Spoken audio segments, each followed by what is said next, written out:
1 Thessalonians, Introduction. Author and title. Paul is widely regarded as the author of 1 Thessalonians, as evidenced by how compatible the vocabulary, style and theology are with his other letters. The mention of Silas, i.e. Silvanus, and Timothy as co-senders may indicate Paul's care to present the missionaries as a united band in order to offset any Thessalonian disappointment that Paul had not come to visit them again, but had sent Timothy instead. Date. Most scholars today date 1 Thessalonians to AD 49 to 51, early in Paul's 18-month stay in Corinth during his second missionary journey, as recorded in Acts chapter 18 verses 1 to 18. Only a small minority of scholars, who do not regard Acts as historically dependable, place it in the early 40s AD. The Delphi inscription, a letter from the Emperor Claudius to the city of Delphi, dates Gallio's proconsulship of Achaia to AD 51 to 52, and Acts chapter 18 verses 12 to 17 mentions Gallio toward the end of Paul's Corinthian stay. Theme. The most prominent theme in 1 Thessalonians is the second coming of Jesus, and it is mentioned in every chapter of the book. At Jesus' future coming, the dead in Christ will rise and will be caught up along with the living to meet the Lord in the air. Unbelievers will be subject to his wrath, but Christians will be delivered from this, inheriting salvation instead. Those who are destined to participate as saints in the second coming must be holy and blameless, and God, who is faithful, will produce holiness in the lives of those whom he calls. Purpose. Thessalonica was the proud capital of the Roman province of Macedonia and had a population of over 100,000. It was a city that had been expanded by King Philip of Macedon, the father of Alexander the Great. Its natural harbour and placement on the busy east-west Ignatian Way, as well as key north-south trade routes, meant that it was a flourishing centre of trade and philosophy. It was a free city and was governed by local officials called politarchs. Religiously, the city was committed to the Greco-Roman pantheon and the imperial cult. Egyptian cults were also prominent. There was a sizable population of Jews in Thessalonica. Paul, Timothy and Silas preached in the Thessalonian synagogue over 3 Sabbaths, and a number of Jews and God-fearing Gentiles believed. 1 Thessalonians chapter 1 verses 9 to 10 suggests that Paul subsequently spent some weeks ministering fruitfully to pagan Gentiles. However, rioters instigated by Jewish opponents dragged Jason, Paul's host, and some other Christians before the politarchs and charged them with sedition against Caesar, forcing the missionaries to leave Thessalonica prematurely. Paul was concerned for the new Christians, and therefore a few months later he sent Timothy back to Thessalonica, as noted in the comments on Acts chapter 17 verse 15. Catching up with Paul in Corinth, Acts chapter 18 verse 5, Timothy updated him on the Thessalonian church, 1 Thessalonians chapter 3 verse 6. Timothy reported that generally the church community was doing well. However, not everything at Thessalonica was as it should be. Some members of the church had died, and because they were not fully informed about what would happen to deceased Christians at Christ's return, some apparently thought that those who had died would miss out on the second coming, and they had plunged into hopeless grieving for them. In addition, Timothy related to Paul a Thessalonian question about the timing of the day of the Lord. A number of scholars believe that the query reflected restless impatience or a false sense of security, but this view is countered by Paul's repeated assurances, along with a lack of threat or warning.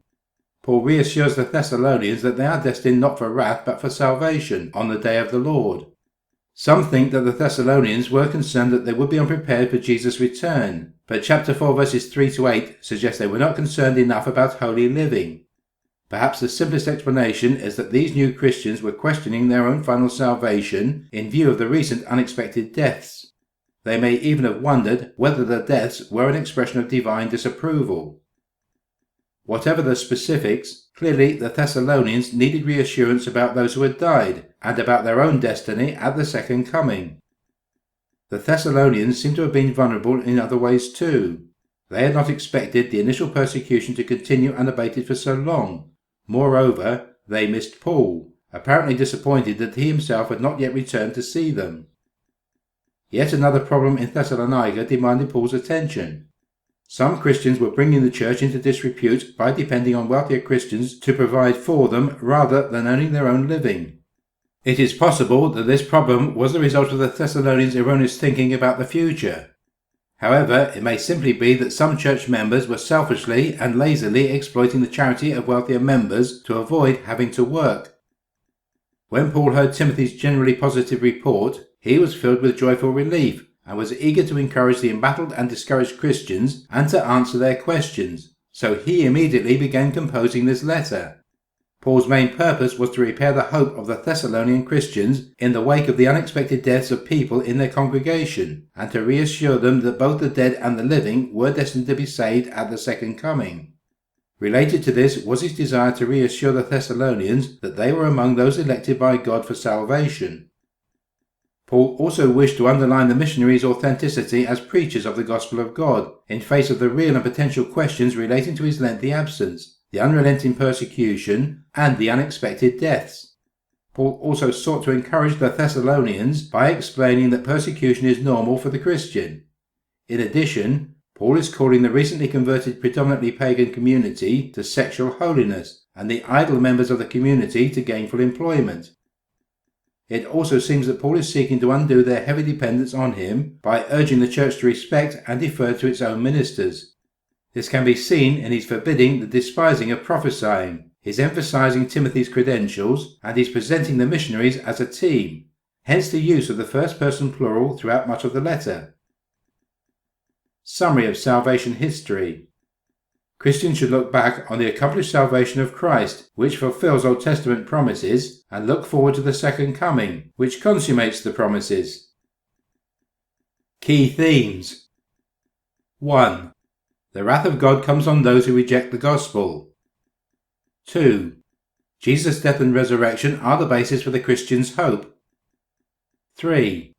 Christians are destined not for wrath but for salvation at Jesus' coming. 4. Christians who die will participate fully in the second coming. 5.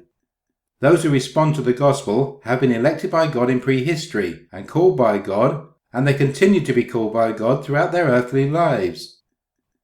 6. Christians should live lives of comprehensive holiness. 7. Christians must never shirk their responsibility to work. 8. The authenticity of the gospel is confirmed by the integrity of its preachers. 9. Joy, especially in suffering, is a mark of the Christian. 10. Christians experience the realities of the prophesied new covenant. 11. Faith, hope and love are essential and universal traits of the Christian. The setting of 1 Thessalonians, circa AD 49 to 51.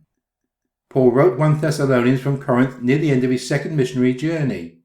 Paul and his companions had established the church in Thessalonica, but were forced to leave by opponents of the gospel. Later, Paul sent Timothy back to Thessalonica to check on the church there, and Timothy's report led Paul to write this letter. Thessalonica enjoyed privileged status as the capital of Macedonia and was located on a natural harbour along the busy east-west Egnatian Way. There is a regional map showing Thessalonica. Writing style. 1 Thessalonians is an informal epistle that contains all of the usual ingredients of New Testament epistles. It is a public letter in the sense of being addressed to the whole group, but at many points it reads more like a personal letter to an individual, as it highlights the relationship between author and recipients. The purpose of letters is usually to inform, and this letter informs the Thessalonian church about Paul's feelings towards them, events in his own life, the Christian doctrine and practice. Distinguishing literary features include a strong apologetic and autobiographical element, exuberant expressions of thanksgiving for people who are living the Christian life correctly, repeated direct addresses to the recipients of the letter, extended teaching on the second coming of Christ, so that even some of the moral exhortations are related to that doctrine, and the conclusion of each chapter with a reference to Christ's second coming. Outline. Although Paul covers many themes and issues in this letter, the overall structure for the purposes of study is quite simplistic and can be segregated into three key sections as follows. 1 Thessalonians chapter 1 verse 1, Salutation. Paul makes no mention of his apostolic status, perhaps because there are no false teachers challenging it within the Thessalonian church. Silvanus and Timothy were co-workers with Paul during his second missionary journey. Silvanus or Silas was a Judean Christian who joined Paul after he separated from Barnabas. Timothy of Lystra in South Galatia was a son of a Jewish mother and Greek father, and became partners with Paul when Paul passed through his hometown early on in his second journey. Timothy had just returned from a visit to the Thessalonian church, and his report is Paul's major source of information as he writes. While Silas and Timothy are included as co-senders, Paul was clearly the main author. Paul confirms that believers enjoy a mysterious union with both the Father and the Son, and hence are supremely secure and safe from spiritual harm. 1 Thessalonians chapter 1 verse 2 to chapter 3 verse 13. Thanksgiving and encouragement. It is typical for Paul to include a thanksgiving near the beginning of his letters. This extends to the first half of the letter, given the ongoing persecution and difficulties the church was enduring since Paul had established the church. Much of Paul's information is based on Timothy's report, which Paul found encouraging and was a key reason for this letter, as he sets them up as a fine example for others to follow. Paul relates his own ministry and records his desire to return to the region at some future point. 1 Thessalonians chapter 4 verse 1 to chapter 5 verse 28. Instruction and exhortation.